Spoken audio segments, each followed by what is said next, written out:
Good afternoon. It is Friday, October 10th in the year of our Lord 2025. My name is Pastor Ty Benbow.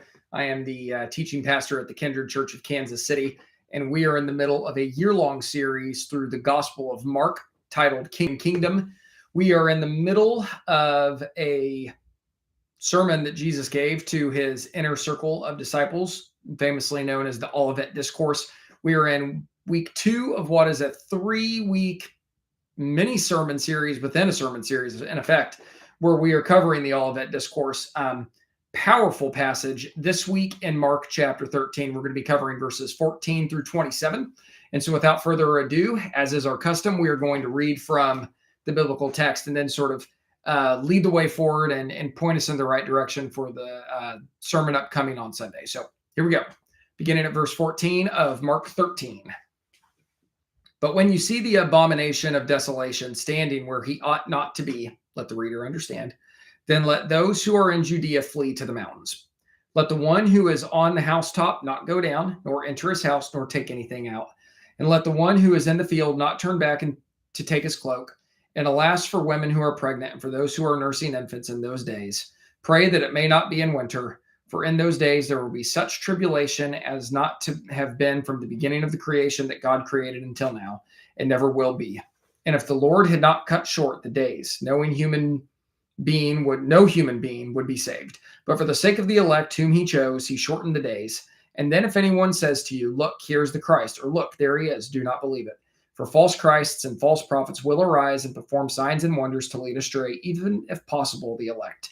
But be on guard. I have told you all things beforehand. But in those days, after that tribulation, the sun will be darkened, and the moon will not give its light, and the stars will be falling from heaven, and the powers in the heavens will be shaken. And then they will see the Son of Man coming in clouds with great power and glory. And then he will send out the angels and gather his elect from the four winds, from the ends of the earth to the ends of heaven. Wow. Okay, so that is... that's something else, right? That's a lot to cover in one Sunday. But that's been the mode, the entire sermon series, in effect, is to say, wow, that's a lot to do in one Sunday.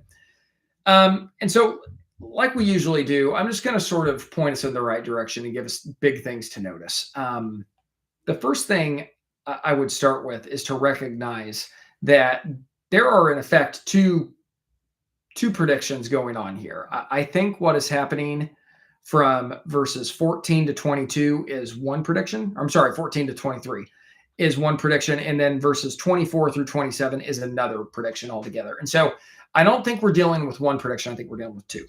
The other thing I would throw out here is I want us to make note very quickly at the very beginning here at verse 14. And I want you to notice what Mark does, the gospel writer Mark does. He makes mention of a figure known as the abomination of desolation, standing where he ought not to be. And then in parentheses, he says, let the reader understand. Okay, so we're going to camp out here a lot on Sunday, I would imagine. We won't get out of the gates fast come Sunday. But I do want to make just a couple of very quick points about this that I'll cover in more detail on Sunday. The first is to recognize that the abomination of desolation, standing where he ought not to be, is a historical pinpoint in time. And so this is something that can only happen once in one place at one time. And it's important to understand that that is a near future event that Jesus was pointing to, because notice that the gospel writer Mark breaks the fourth wall.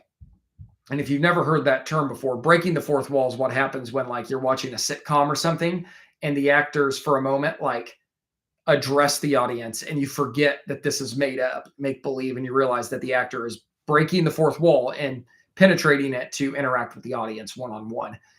That's what Mark just did. When in parentheses it says, let the reader understand, that's Mark cutting Jesus off and inserting a quick piece of commentary for the original audience of the Gospel of Mark, and then continuing with what Jesus said. And so when Mark 13, verse 14 has Jesus saying, but when you see the abomination of desolation standing where he ought not be, and then the parentheses kicks in, that's Mark interrupting Jesus and saying to the original audience, are you catching this? Like, are you understanding? And then Jesus continues. So we're going to have to deal with what that means and what's going on there.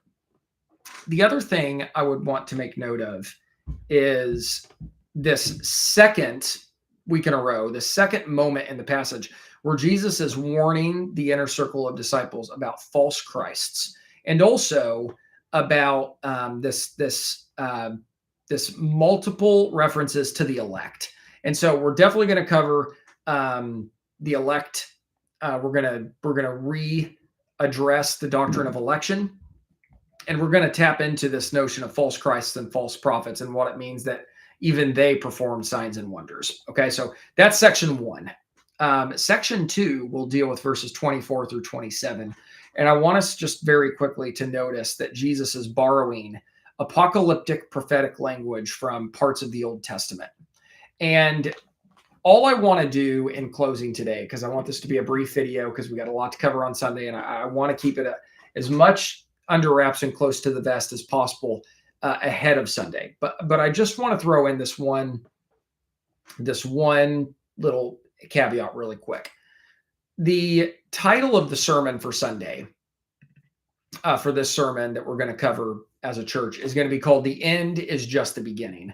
And what I want us to start to wrap our heads around as we approach Sunday is this idea that Jesus is prophesying to the end of an age.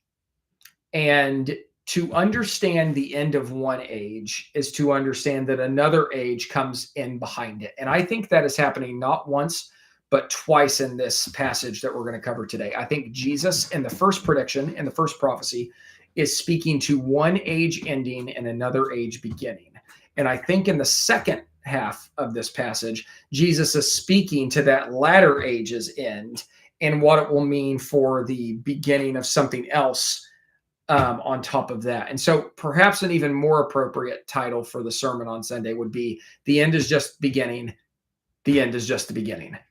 So I think that's probably the best way to leave it, is just this understanding of this theme of an age coming to an end and what comes in the wake of that age ending and another age beginning. That's going to be the best framework for understanding this very interesting and powerful passage from Mark 13. So this is a quicker preview than normal, but I think we've done a good job of giving us guardrails for Sunday, and I'm very much looking forward to our time together. In the meantime, have a fantastic weekend. God bless you, and I'll look forward to seeing you on another video next week as we recap the sermon that we just previewed. So God bless you. Have a great weekend. Bye.